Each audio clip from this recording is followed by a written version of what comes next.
Alright, fellas, we're only a few days out from Devin Haney's return to the ring, and the anticipation is finally starting to feel real.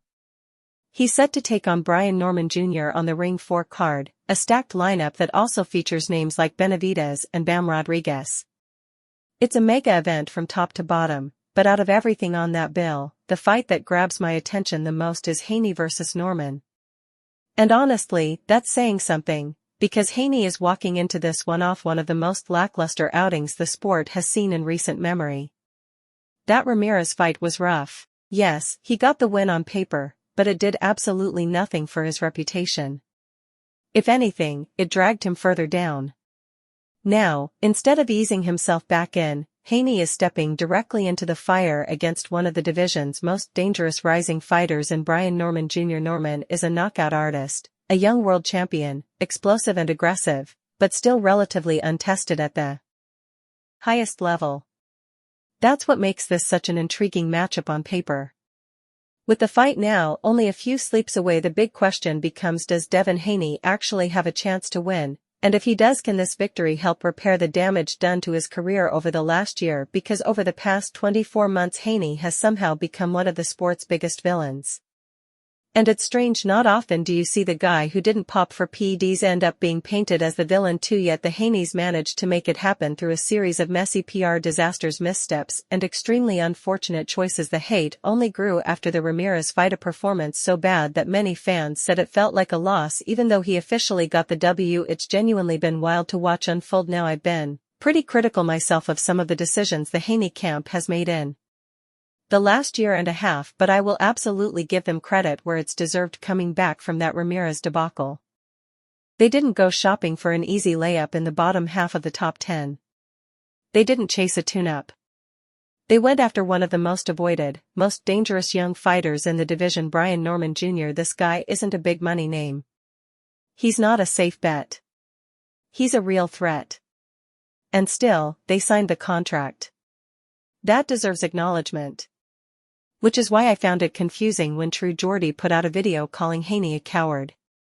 Personally, I don't think anyone who steps into a boxing ring, let alone steps in against someone like Norman, deserves to be called a coward, and it comes off especially rich when the person making the claim has their Twitter replies turned off because they can't handle mean comments from strangers online. I'll let you be the judge of who the real coward is.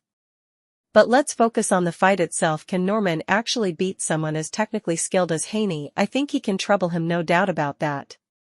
Norman is sharp, fast, and genuinely dangerous. He punches through high guards, commits to his shots, and throws with serious intent. Those sudden explosive bursts could cause Haney real problems, especially since Haney has shown tendencies to freeze or shell up when he's surprised by pressure. Norman is comfortable on the inside, physically strong, and willing to make a fight ugly if it means controlling the rhythm.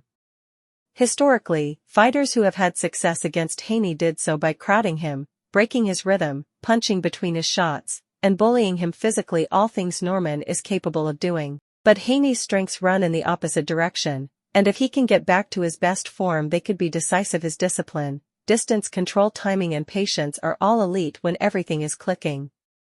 Norman's defense is good but not flawless, and Haney will see opportunities, especially in Norman's predictable high guard and his tendency to overcommit when countering. If Haney is healthy, sharp, and mentally locked in, we might see a return to the style he perfected at 135. Jab, smother, reset, repeat. If he can get that rhythm back, the deeper the fight goes, the more it favors Haney. Norman has never been pushed at the championship level for 12 full rounds. Haney, for all the criticism, has lived in that world for years. Still, Norman's aggression early could cause real problems. If Haney can weather that storm without taking major damage, the fight might slowly start slipping into his control as the rounds add up. I'm excited to see Norman finally get a stage like this, but I can't lie, I always get a little uneasy about fighters who come out of what I call the Top Rank protection program. Top Rank's matchmakers are some of the best in the world, and they've built a lot of their guys to look unbeatable without truly testing them. We've seen fighters like Jared Anderson look amazing until they're thrown into real waters. There's always a risk the fighter isn't as battle ready as the promotion makes them appear.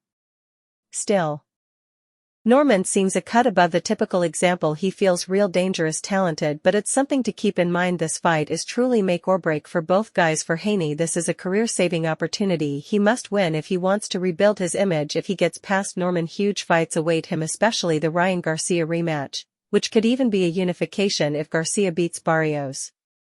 That fight would be gigantic and would give Haney a chance at full redemption, but if Haney loses, the road back becomes long and uncertain. The welterweight division is deep. There will be fights available, but the shine, the star power, the leverage, all of that will fade. For Norman, this is his breakout moment. For many fans, this will be their first time watching him fight. And he's going up against someone who isn't exactly beloved by the public. If Norman pulls off a dramatic win, he could instantly become one of the faces of the division. But if he loses, that belt is gone for good and he'll have to rebuild from square one. He's young, so it's possible, but rebuilding is never guaranteed. That's what makes this matchup so compelling. Both men are stepping in with real stakes on the line, futures on the line. The rest of the card is great, but those fights feel far more one-sided. It's hard to imagine Benavidez or Bam Rodriguez losing. But boxing can be unpredictable, so it's absolutely worth watching the entire card. And if you haven't seen Bam before, do yourself a favor. He's one of the most technically beautiful fighters in the sport right now. Meanwhile, Benavidez is almost guaranteed violence. But for this fight? My final prediction is Devin Haney by a tough, competitive unanimous decision. I think he gets pushed. I think Norman tests him in ways he hasn't been tested in a while, but I think Haney pulls through. Still, this fight is close enough that I wouldn't be surprised in the slightest if it goes the other way. Now I want to hear from you guys. What are your thoughts on Haney? What do you make of Brian Norman Jr.? How do you see this fight playing out? Drop all your thoughts in the comments below. I genuinely enjoy reading every single one. And if you did enjoy the video, please remember to like and subscribe. It helps the channel more than you know. Thanks for watching, fellas.